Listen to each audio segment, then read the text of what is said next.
Well, folks, I'm JR. Before Rogue One comes out, I'm just gonna add my few do's and don'ts for the film. And it's been a while, I know. Life is busy, and I am not a full-time YouTuber. Anyway, let's move on.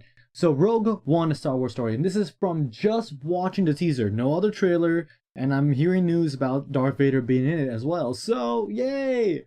Now, this is just for the first ever teaser trailer. I didn't see any other trailers for then. I'm going in blind as fuck. So this is just my do's and don'ts for just on the impressions of some little bits of information and the first teaser trailer. All right, now that I've said that enough, let's go. Let's go with don'ts first, because I like to start with negative so we can go to the positive. So the negative, I don't want any character at all be a fucking related to to a Solo or to a Skywalker at all. I want them to be their own character, their own story. Nothing to connect them, nothing to make them like unique or special. Just them. Nothing to be like destiny or some stupid shit from that. Let them be their own person. And thankfully, Jyn Erso, that's her name. So I think I'm saying that right. Jyn Erso? Yeah. So there's no Skywalker behind it, and there's nothing. There's no relation, hopefully, and there's no fucking stupid twist that shows that.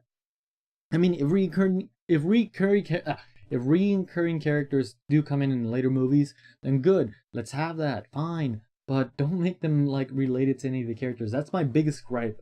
There's always connected to a family some way, which, you know, it's important, but I feel like this, like as the title says, a Star Wars story, it should be its own little thing. Another don't, I don't want all the characters just be there. I mean, we already had that with Suicide Squad, a horrible fucking bundle up of characters. What I mean is, I don't want to see any character lose any screen time, or like we have this array of characters. I want each one to be special, and you can even put this in dues. Make every single one of them special. Like, make us care for them, make us feel for them. Especially if this is a suicide mission, as I've heard, each of them is gonna die, and hopefully I care for each and one of them. I care how they die. I care what they brought to the table. I care what they did for the team, and especially being like they're infiltrating the fucking Death Star. Which we've seen it all before, but in the gratitude of sneaking in, I don't know, man. It's a big fucking thing, especially getting the fucking plans for it.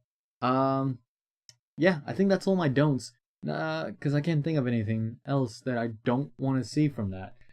Do's, I do want to see all of them die, and not as in like I'm evil. No, I'm like, I want them to see them as a suicide mission. I want to see how fucked up it is to get into a Death Star and try to steal their plans. How daring it is. How fucking like how impossible it is. Words, they are hard, and that's what I want to see. And I want to see each one of them die. Either in a fucked up way or a stupid way. The show is like, oh, he didn't deserve to die. Like, he's such a big warrior and he dies like that. Like, I don't think I'll be disappointed. I'll be like, oh, but that's war, man. Sometimes the dumbest shit happens in war, and some people die glorious death, and sometimes they die a horrible death. But I don't know. And with using movies, I think each one should die in a very kind of cool, specific way. That'll make it really unique for each and every character, or as a group, you know, the show the dynamic of the relationship. Because some people might have more bond than the others. And as the movie goes on, now that I do want to see the main character die. And okay, so I'm going to headcanon now, and this is going to be the last thing I'm going to say for this video. My headcanon for this is that each of them die in a certain cool way, and we see Jyn get blasted somewhere, maybe in the body where she's bleeding out, maybe the shoulder, maybe the hand, and maybe it hits a vein or something, she's bleeding out, but she got the plans to the droid or whoever she did in order to start up New Hope. So what I mean is that she's dying, you know, she this is her last of the story, and she's bleeding out, and they find her, and then you hear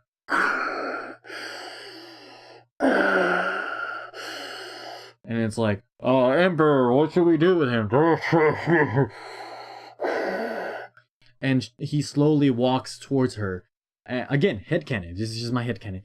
And she's talking, she's monologuing now, and she's saying that a lot of people will forget what I did today. Only few will remember, but at least I gave them hope. And then you see Darth Vader looming over her, and you see the camera panning right behind him as it slowly pans towards Jin, and then you hear and you see just his lightsaber just glow red, and it goes to credits. I would love to see it like that. I don't think it'll do that, but I would love to see Darth Vader do something like that. I mean, because like if it's a suicide mission, I think everyone should die. And there's something I think Manu told me, or just rumors are going around that the Rogue One squadron becomes the Knights of Ren, which would be very interesting to see how that goes down if they go that route. Because I mean, I wouldn't be angry with that. I would love to see something like that. But yeah, that's my do's and don'ts for Rogue One, a Star Wars story. I can't wait. I hope it's good, because it should be, and it's something that's away from the Skywalkers and the Solos and the like Obi-Wan Kenobis. We're away from that. This is just rebel shit. This is fucking hardcore wars. This is Star Wars. All right, that's it for me. Remember to watch and learn something every day, then talk about it. I'll see you next time.